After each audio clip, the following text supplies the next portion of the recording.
Hi everybody, Doug Bench here with you from BrainApples.com with another in our series of bite-sized brain apples. Brain research-based, revolutionary brain research-based discoveries or strategies that you can implement in your life to greatly improve the performance of your brain and greatly improve your achievements. Tonight's bite-sized brain apple comes to you from our book, Do-It-Yourself Brain Surgery. This is based on brain surgery implant number 21. Memory is an active process, not passive. And there's a second do-it-yourself brain surgery implant. The brain cannot store energy. You combine these two scientific discoveries and learn about them and watch your achievements skyrocket. Have you ever said to yourself, I'm lousy with names. I can't remember names. I just met him 3 minutes ago and I can't even remember his name now. Well, stop beating yourself up for that. It's normal. First of all, your brain can't store energy. Your brain constantly must be supplied with energy for oxygen, blood flow, and nutrients to constantly keep your brain performing at its highest level. 97% of what the brain does is automated, you know, and that requires a lot of energy. So as we age, your brain knows that it requires this energy and it will do everything it can to preserve energy and conserve energy so that it's available when it needs it for automated functions such as taking your foot off the accelerator and hitting the brake when a ball bounces out in front of your automobile or a child runs into the street. You want your brain to have enough energy to take your foot from the gas and put it on the brake for you. Well, here's what happens in the brain. When you meet somebody new and they tell you their name, that information fires in your short-term memory system, which is stored temporarily in an area of the brain called the hippocampus. You have two of them. They're horseshoe-shaped or seahorse-shaped areas, one on each side of your brain. That short-term memory with their name attached to it fires there for a very short period of time. Your brain, through a part of your brain called the amygdala, monitors, don't ask me to spell that, well, it's in the book. You can see how it's spelled. Hope it's spelled right.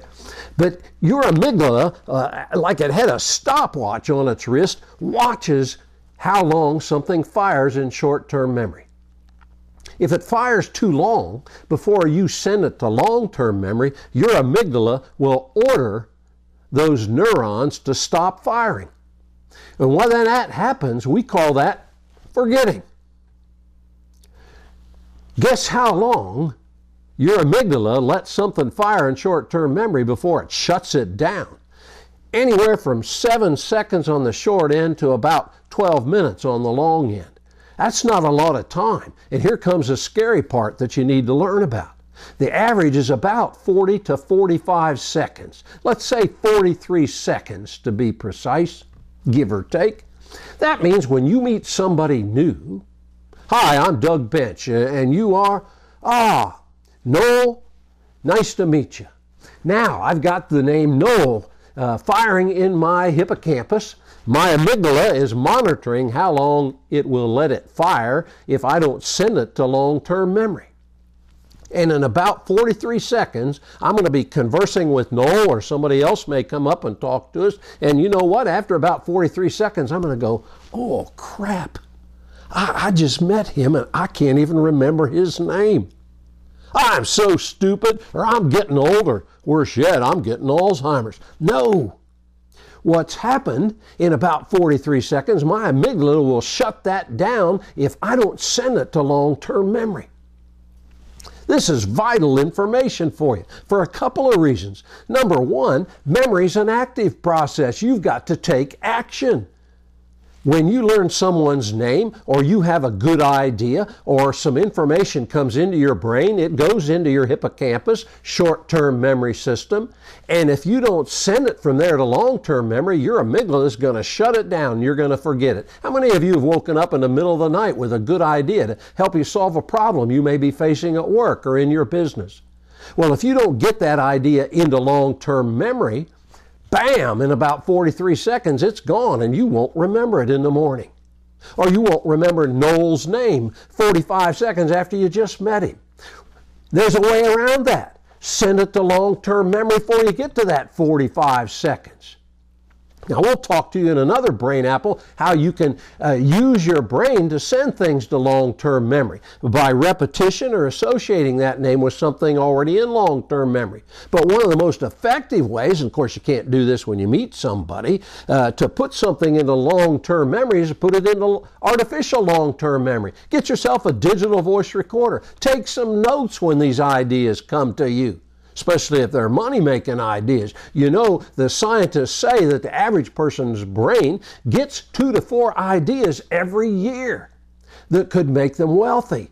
Most people don't even take that idea and put it into long-term memory, let alone act upon it. Poof! 45 seconds later, after a great idea, it's gone if you don't get it down in long-term memory. So get yourself a digital voice recorder. You'll never again lose any of those ideas. Put it into artificial long-term memory that you can recall at any time. The brain cannot store energy, and memory is an active process, not passive. You've got to take action if you want to recall people's names. And we'll tell you in another bite-sized Brain Apple tip why it's vitally important you remember the names of people you meet. And it's especially important, I don't need to tell you how important it is, that when your brain brings to you an idea from your non-conscious level that's a great idea to make money, you only got about 45 seconds to get that idea in long-term memory. And if you don't put it there, poof, it's gone forever. Man, would that be a tragedy. All right, that's our bite-sized Brain Apples for today. Brain Apples. If you learn about brain research discoveries of the last 10 years and apply techniques based on those discoveries, you can greatly advance your achievements. This is Doug Bench, America's BS Doctor, signing off.